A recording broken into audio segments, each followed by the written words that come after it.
अब हम पढ़ेंगे scientific development of microbiology.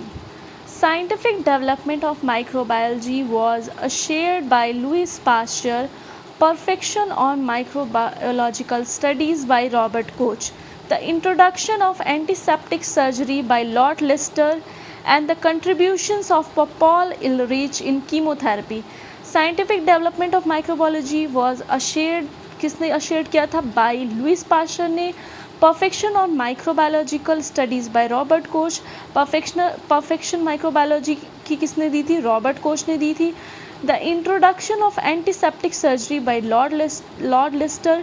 Antiseptic का इंट्रोडक्शन दिया था लॉर्ड लिस्टर नाम के साइंटिस्ट ने. And the contribution of Paul Ehrlich in chemotherapy.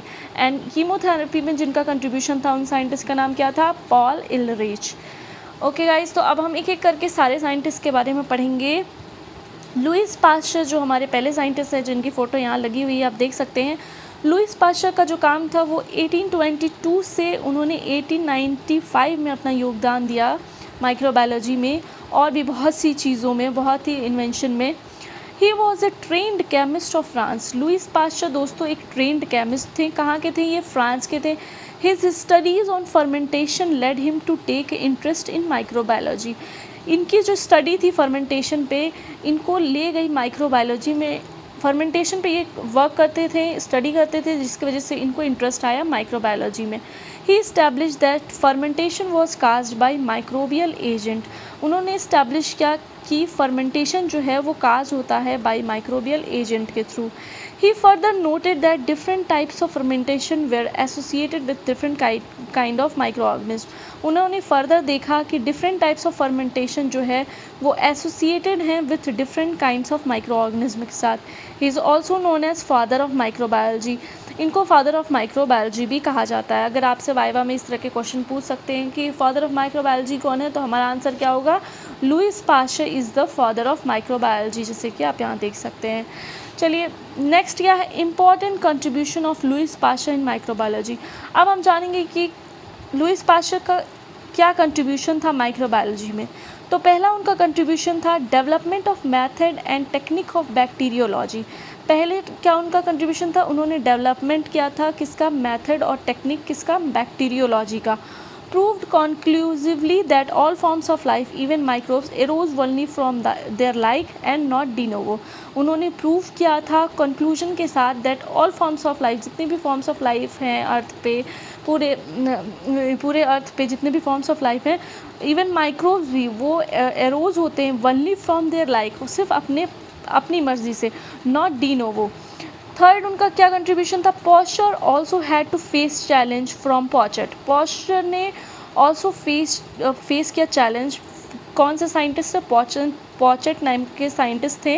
Who was a proponent of spontaneous generation. जो प्रोपोनेंट थे spontaneous generation theory of microbe के. Pasteur disprove the view by demonstrating the ubiquity of micro organism. Pasteur ने disprove किया था by demonstrating the ubiquity of microorganisms in the air by his experiment performed in the swan-necked flask. Pasteur ने disproved किया था अपना view by demonstrating the ubiquity of microorganism air में अपने experiment के through performed in the swan-necked flask. अब हम आगे बढ़ेंगे तो आगे देखेंगे आगे क्या है. चौथा उनका कंट्रीब्यूशन था इंट्रोडक्शन ऑफ स्टेरलाइजेशन टेक्निक. उन्होंने इंट्रोडक्शन दिया था स्टेरलाइजेशन टेक्निक में लुईस पास्चर ने. And development of steam steriliser. उन्होंने डेवलपमेंट किया था स्टीम स्टेरलाइज़र का. Autoclave and hot air oven. और हॉट एयर ओवन का भी लुईस पास्चर ने ही इंट्रोडक्शन किया था. फिर पांचवा उनका कंट्रीब्यूशन क्या है? Study on anthrax. उन्होंने स्टडी किया था एंथ्रैक्स पे, चिकन कॉलेरा पे, हाइड्रोफोबिया पे. During studies on rabies, studies उनकी रैबीज़ पे उन्होंने स्टडीज़ जब वो कर रहे थे तो Pasteur could not isolate any organism. तो माइक्रो ऑर्गेनिज्म, उन्होंने कोई भी माइक्रो ऑर्गेनिज्म को आइसोलेट नहीं किया था, मतलब बंद नहीं किया था फ्रॉम मैन एंड डॉग. ना ही उन्होंने मैन से बंद किया था, ना ही उन्होंने डॉग से. He suggested that the causative agent of rabies was too small. उन्होंने सजेस्ट किया था कि कॉजिटिव एजेंट जो रेबीज़ का होता है वो बहुत ही स्मॉल होता है. To be seen by microscope, जिसको हम माइक्रोस्कोप में भी नहीं देख सकते क्योंकि वो बहुत ही छोटा होता है. फिर उन्होंने छठवां उनका कंट्रीब्यूशन क्या था, live vaccine. He introduce attenuated live vaccine for prophylactic use. उन्होंने लाइव वैक्सीन को इंट्रोड्यूस किया था और किस चीज़ के लिए किया था उन्होंने, प्रोफाइलैक्टिक यूज़ के लिए। An accidental observation that chicken cholera bacillus culture left for several weeks lost their pathogenicity but retained their ability to protect the bird against subsequent infection by them led to the concept of attenuation and development of live vaccine. Accidental observation में उन्होंने देखा था that chicken cholera bacillus culture, chicken cholera जो culture था वो left बचा रह जाता फॉर सेवरल वीक तक, लॉस्ट देयर पैथोजेनिसिटी, वो अपनी पैथोजेनिसिटी को लॉस्ट कर देता है, बट रिटेन करता है अपनी ability to protect the bird against subsequent infection, लेकिन वो रहता है अपनी एबिलिटी को रिटेन करता है और प्रोटेक्ट करता है बर्ड को किसके अगेंस्ट, इन्फेक्शन के against, by them led to the concept of attenuation and development of live vaccine. He attenuated the anthrax bacillus by incubation at high temperature 42 to 43 degrees Celsius and proved that inoculation of such bacilli in animal induced specific protection against anthrax.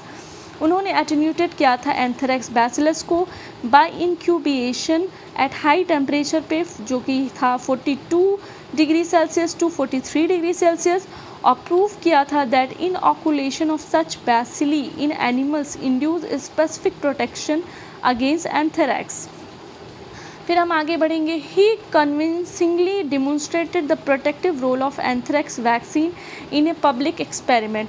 उन्होंने convincingly demonstrate कर दिया था protective role of anthrax, anthrax का protective role, anthrax की जो vaccine होती है उसके protective role in a public experiment में इन 1881 में, where vaccinated sheep goats and cows were challenge, जहाँ पे vaccinated sheep goats and cows को चैलेंज किया गया था with a virulent anthrax bacillus culture. किसके साथ, वायरुलेंट एंथ्रैक्स बैसिलस कल्चर के साथ. All the vaccinated animals survived while an equal number of unvaccinated control animals died. फिर उन्होंने क्या ऑब्जर्वेशन किया, जब उन्होंने पब्लिक में अपना एक्सपेरिमेंट किया अपने वैक्सीन के साथ, उन्होंने ऑब्जर्व किया कि जितने भी वैक्सीनेटेड एनिमल्स थे वो सर्वाइव कर गए, while an equal number of unvaccinated control animals died. वहीं पे देखा गया कि जो अनवैक्सीनेटेड एनिमल्स थे वो डाइड हो गए. Pasteur coin the term vaccine, Pasteur ने टर्म कॉइन किया term vaccine for such prophylactic preparation to commemorate the first of such preparations, namely cowpox employed by Jenner for protection against smallpox. Pasteur ने coin किया था term vaccine. अगर आपसे कोई पूछे who coin the term vaccine तो आपका answer होगा पॉस्चर. लुइस पॉस्चर ने कॉइन किया था term vaccine for such prophylactic preparation to commemorate the first of such preparation, namely cowpox employed by Jenner for protection against smallpox. अब हम आगे बढ़ेंगे तो नेक्स्ट पैरा में है posture development of a vaccine for hydrophobia marked a milestone in development of immunization in medicine. posture का जो vaccine पे डेवलपमेंट था फॉर हाइड्रोफोबिया के लिए वो माइलस्टोन साबित हुआ इन इम्यूनाइजेशन इन मेडिसिन में. मेडिसिन के फील्ड में पॉस्चर का जो वैक्सीन का जो डेवलपमेंट था वो माइलस्टोन साबित हुआ. He obtain the fixed virus of rabies, उन्होंने ऑब्टेन किया fixed virus of rabies by serial intracerebral passage in rabbits. उन्होंने ऑब्टेन किया fixed virus of rabies by serial intracerebral passage in rabbit. The rabies vaccine was prepared by drawing pieces of spinal cord. Rabies vaccine prepared होती है by drawing pieces of spinal cord from rabbit infected with fixed virus. This work was acclaim through out the world, ये work उन्होंने acclaim किया था throughout the world. The Pasteur Institute Paris was built by public contribution for the preparation of vaccines and for the investigation of infectious disease. The Posture Institute जो Paris में था was built by public contribution, बना था by public contribution for the preparation of vaccine के preparation के लिए and for the investigation of infectious disease. और किस लिए? for investigation, infectious disease के investigation के लिए.